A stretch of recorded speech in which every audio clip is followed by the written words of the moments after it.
Well, good afternoon, everybody. Welcome back and welcome to a few new faces this afternoon.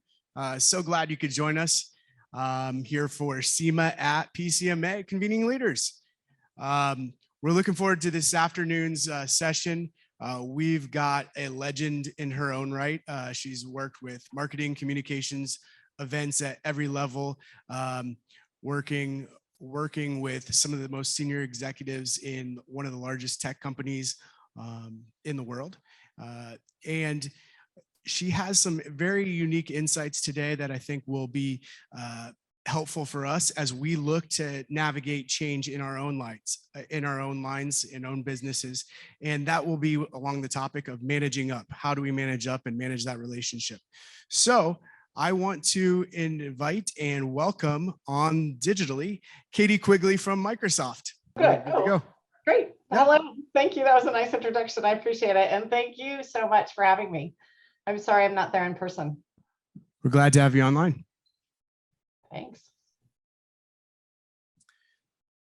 So we wanted to understand from your perspective in terms of your long tenure, maybe you could talk a little bit about your experience, because not only are you with Microsoft and have had years and years of experience there in lots of different roles, you could kind of lay the groundwork of that experience. And then also we understand that you're a certified personal life coach. So perhaps you could give us a little bit of insight from that perspective as well.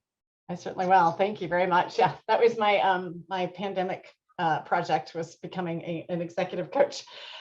So I have had about 10 years of experience on the association side. That was first how I started in the event business. I lived in Washington, D.C. I'm from Seattle originally, but I lived in Washington, D.C. and worked for 4 different associations along the way, leading marketing and events. And I absolutely loved it. My goal, personal life goal or career goal, was going to be the executive director of an association.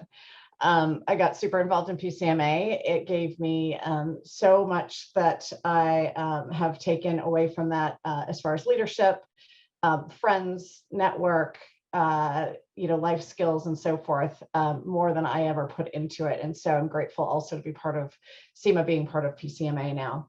But I got an offer about 10 years into my career at associations that I couldn't refuse. And it was to go lead the event marketing team for Microsoft and move back to Seattle. My kids are babies. They're now in college. That tells you how long I've been at Microsoft.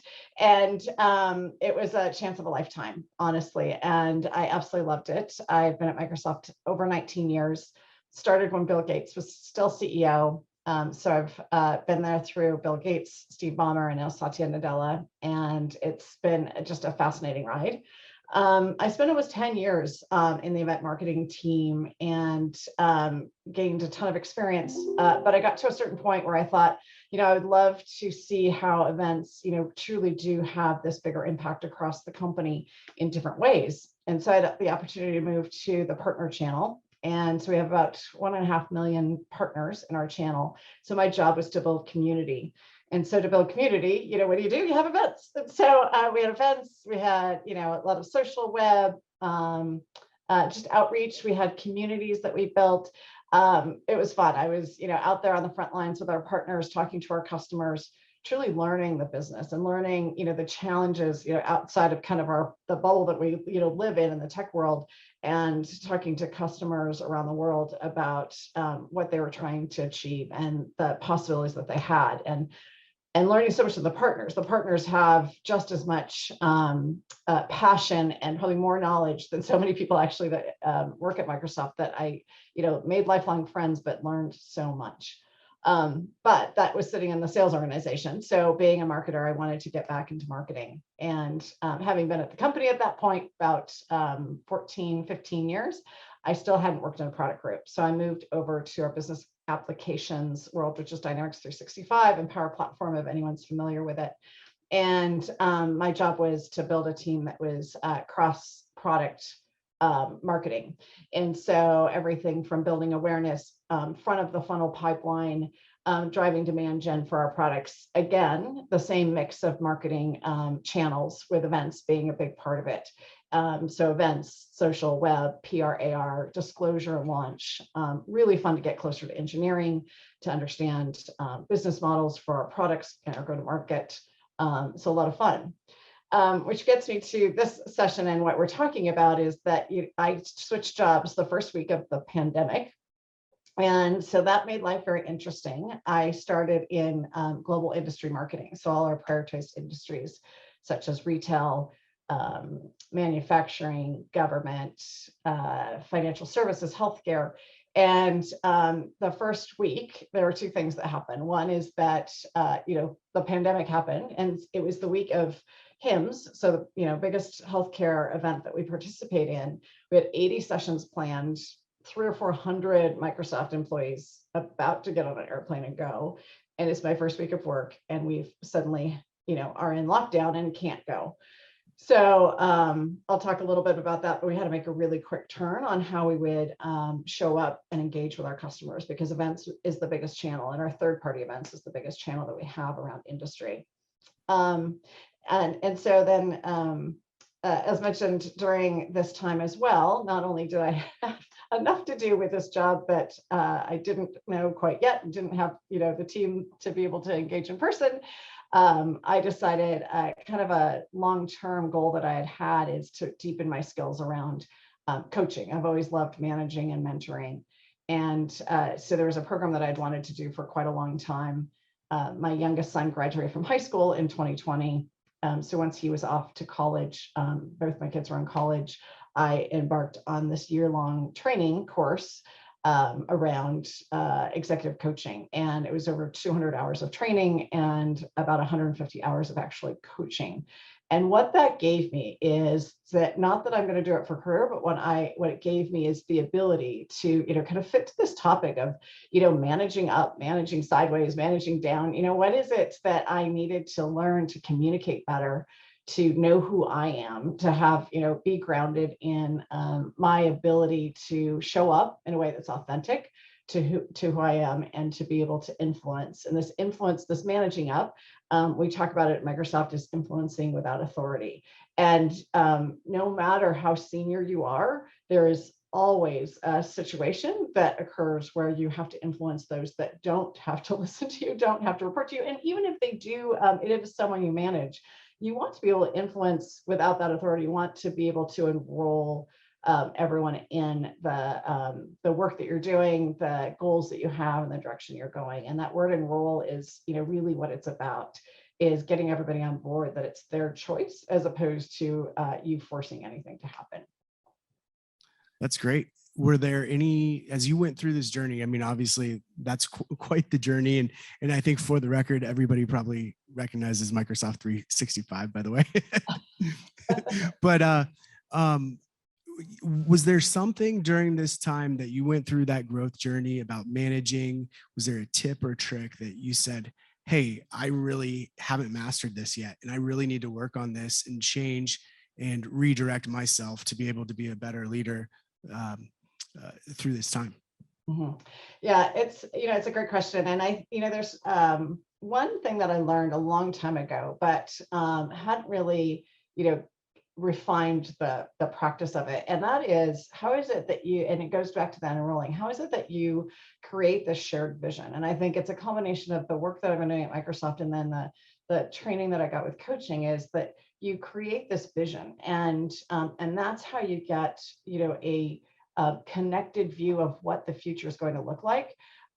Because if it's just yours, and that's what I learned, if it's just mine, I, in my head think, oh, well, this is the right direction, without any other input. I think that's the way to go. But once you start talking about the shared vision, it really grows and it develops, and it gets so much stronger when you have a conversation about it. And very particularly about imagining, okay, if it's a year from now, where is it that we want to be, in this project with our customers? And, for the event, let's describe what, a day in the event looks like. Let's describe what, our customers are going to feel, think, and do when they're there. And so really having this very specific and direct conversation about what it looks like. And you find that you may think you're all connected, but when you start saying it out loud and start having, this very, comfortable conversation with other people about that vision, you learn a lot, and it really develops into a much better and broader example of it. And how did you work together with teams to create a shared vision, especially when people are spread and you've got a digital barrier? Yeah, it's hard. Communication has shifted so much. It used to, what I think though, actually, it's gotten a little bit more casual because everyone's kind of in the same playing field. Everyone's on the phone. Everyone has kind of their, home and life is all mixed together now about where we are. And so it almost felt more casual in the conversations you were having with people rather than in a formal meeting room. But what you have to do is you kind of map out who are all my stakeholders and, write out who are all the people that, need to be part of this conversation, that need to be influenced, need to be on board for it. And you kind of draw a picture of that. And then you start, kind of taking them one by one and saying, okay, is this person someone that I need to have this direct conversation with, that I need to have ongoing, regular occurring meetings with them? Or is it someone that just maybe, can be part of a bigger group conversation? And so you start to understand like who are all the people that need to be brought along with you in the journey. And then you map out your strategy that goes along with that. That's great. I see somebody said, can you share an example of a shared vision you have for an event for next year? I will actually talk about a vision that we had for NRF, which unfortunately is not happening next week. And it was going to be our first, really big event. The National Retail Federation is next week in New York. It's going to be our first experience back in person, and we were so excited about it. I have not been in this particular job and done a live event in person. So we created this, this pilot that we're so excited about. It goes across the company. There were a lot of us involved with it. I partner really closely with the corporate events team that I used to be on. And it was going to be this, in-person engaging experience and journey that we were creating. But then we were bringing people in because we knew that our customers and our partners from Asia and from Europe and, all over the world were not able to be there. And so we were going to do these, fun guided tours. We were going to engage them, in a very personal, connected way that was not only just the in-person booth experience, but also the bringing them into the experience in a digital way as well. So I'm disappointed. So we'll take that learning and that plan we created and apply it to another event in the future. Yeah, how are you managing the shifting and reallocating those resources and the time spent in that investment for your plan throughout the rest of the year? Yeah, so when the pandemic first started, we quickly went to some virtual events. So like HIMSS, for instance, we did our own healthcare digital event. What we did and what we learned from that is that you can't just pick up what was going to be in person and put it online. We tried to put all those sessions online. It was too much, too heavy. No one, fatigue that people were starting to get from doing that.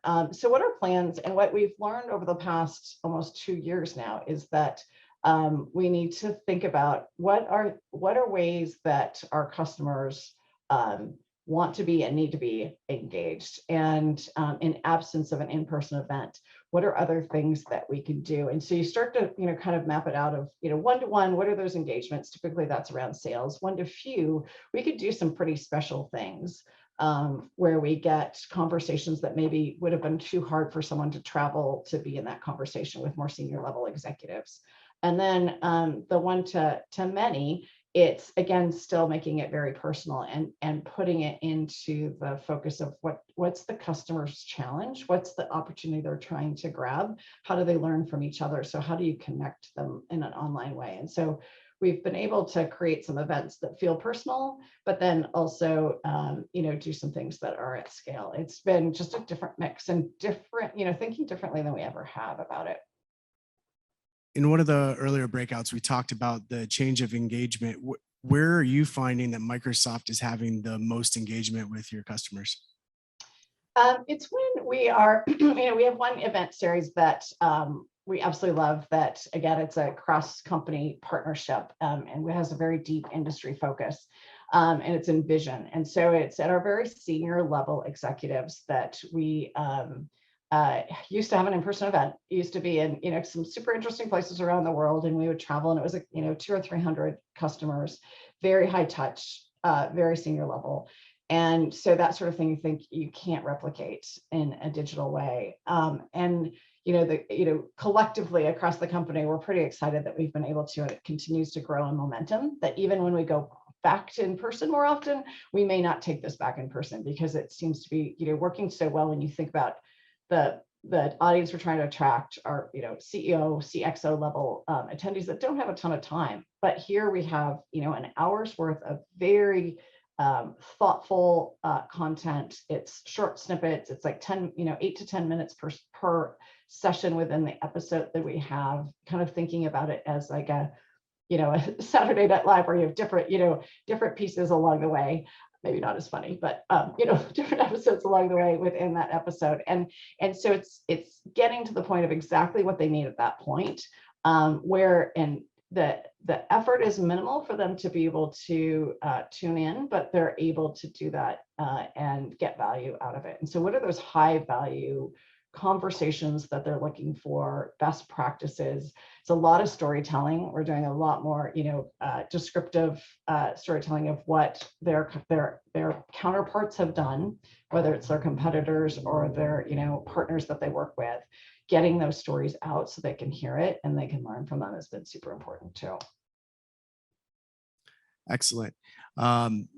We also have this open up, so if anybody does have a question, feel free to raise your hand, and I know Olga and Naomi you can pop in on the conversation as well. So this is meant to be interactive too. So with all the changes and the unpredictability, what do you recommend for an events leader or a marketing leader? How do you manage up to the executives when they realize when you know that you've put in all this work, you've made all this investment, and some of the decisions that they're going to make are dramatically changing the trajectory down the road for your team? How do you keep your team motivated? How do you manage up and down in that situation? That's a great question. That's happened quite a bit in the last few years.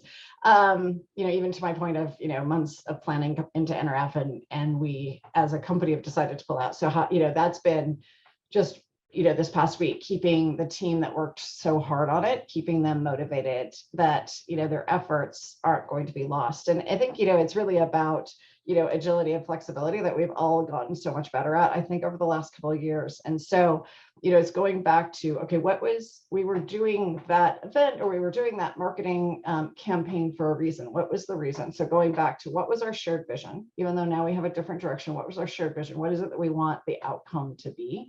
And what work have we done that can be reused, can be leveraged, can be, somehow still salvaged, that maybe it's not all for naught. And then applying that and thinking, okay, let's get creative, and making it, this innovative, creative exercise of, all right, we're not doing that anymore. We're going to do something different. So what is it? So getting everybody involved. And I think that's the motivating the team piece of it is, I think the demotivating part of it is when you're out of control and you have no control over the decision. So what is it that we can do to have, control over something, over the direction of it? And so getting, the entire team involved in, okay, this has been decided, but now we've got an opportunity. There's a lot of possibility for us to do something different. And so getting everybody to sit down, and brainstorm and contribute and listen to everybody's voices in the room about what now is possible, even though our future has changed or the direction has changed in it. It's also, giving people breaks, and that motivation is that people are exhausted. They're working really hard. They're working so many hours. And so if you see that, there has been a decision that's hard, or that direction has changed, or, a project didn't go as it should have been, or a marketing campaign didn't go as it should have, it's like, okay, getting that person or getting that team to kind of step away for a bit, and, taking a deep breath, and then coming back and saying, okay, what is it that we do now? Because sometimes just jumping right into the next thing is not always possible. And even if you think that it should, or you should start getting going on whatever is next, that break can make all the difference in the world. As far as managing up in a situation like that, if a decision's been made that it doesn't go along with it. I think it's, being curious and asking questions and getting to really what was the reason behind that decision. And I think, it's very easy to make assumptions of why a decision was made. And then you react to it, you react to it emotionally, or you react to it with, next steps that maybe not even fitting what actually, was the reason for that decision. So being curious, and that's what I've learned about myself, that it's okay to question things and to ask about the why versus just, saying, okay, moving on. And that's what I would encourage more than anything, from what I've learned over the last couple of years.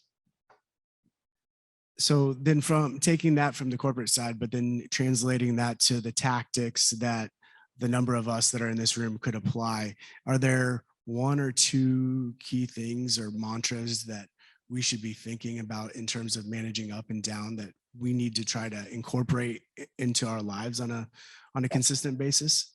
Yeah, I think, there's kind of, I look at it like I don't know if they're mantras, but they're kind of steps that I take. And, after you set the vision, you should have a point of view. I talked to a mentor just a few months ago about, how do you continue to move up, expand in your influence. And her response was really great. She said, when you are starting out your career, a lot of times, or as a manager, what your approach is you just take the input from those above you, those, on your team, whatever it is, and then you make the plan. What you want to do is have a point of view and be super, super clear about that point of view. And I think that's where you start to influence, because you're coming in, you've got data behind it, or you've got,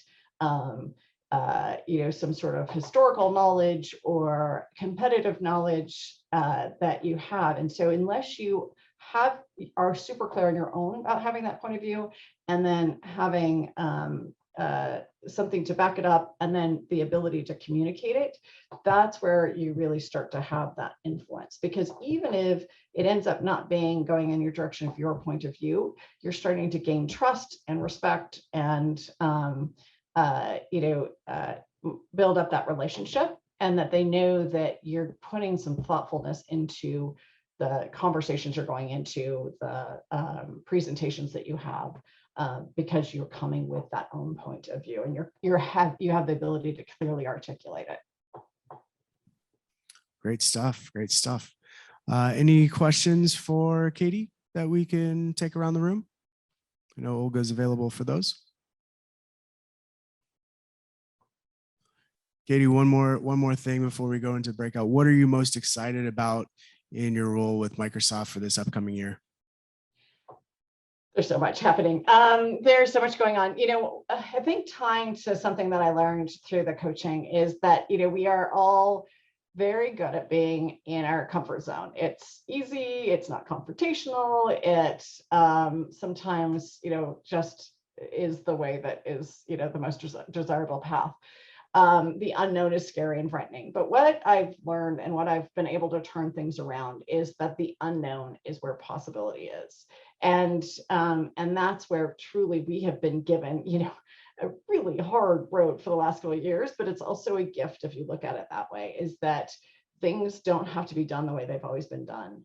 Things don't have to be repeated or just kind of rinse and repeat. It's now what is actually possible. You've seen some just, incredible stories of personal stories and, organizational stories of this perseverance and persistence and resiliency.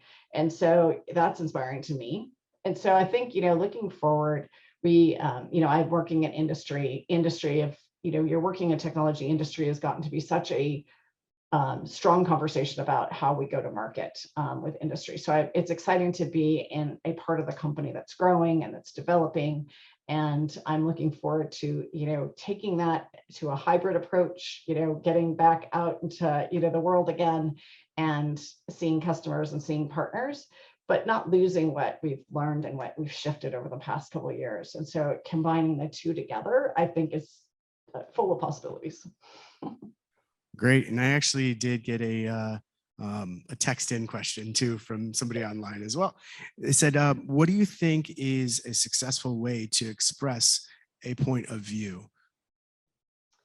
Yeah, I think, like I said, I think it's going into it being prepared, and being brief, somewhat brief. I don't think that you have to say so much. You just have to think about what are the things that I want to have as takeaways and get to the point, and be very clear in the way you state it. But the follow on, what's important and what is an art to learn is to not be defensive. And I think that's where I think a lot of people get stuck, is that maybe their idea isn't accepted, or it's questioned, or it's different.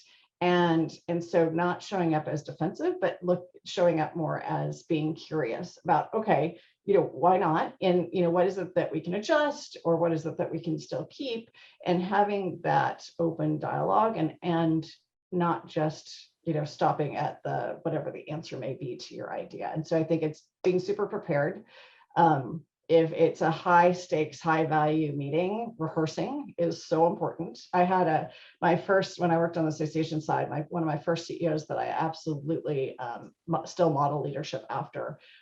He was very polished, and I thought, well, that's just the way he is. And he was talking to 4 people, he was talking to 4,000 people, extremely polished. And his answer to why he shows up that way is not because he's naturally born that way. It's because he literally would practice over and over and over, especially when it's a high value engagement that he was having. So go in prepared, be brief, ask questions out of curiosity about what, whatever the response might be, and then do follow up. Fantastic. Well, building on that, I mean, I love that the possibility lies in what is unknown, and we can conquer that fear as we go through change.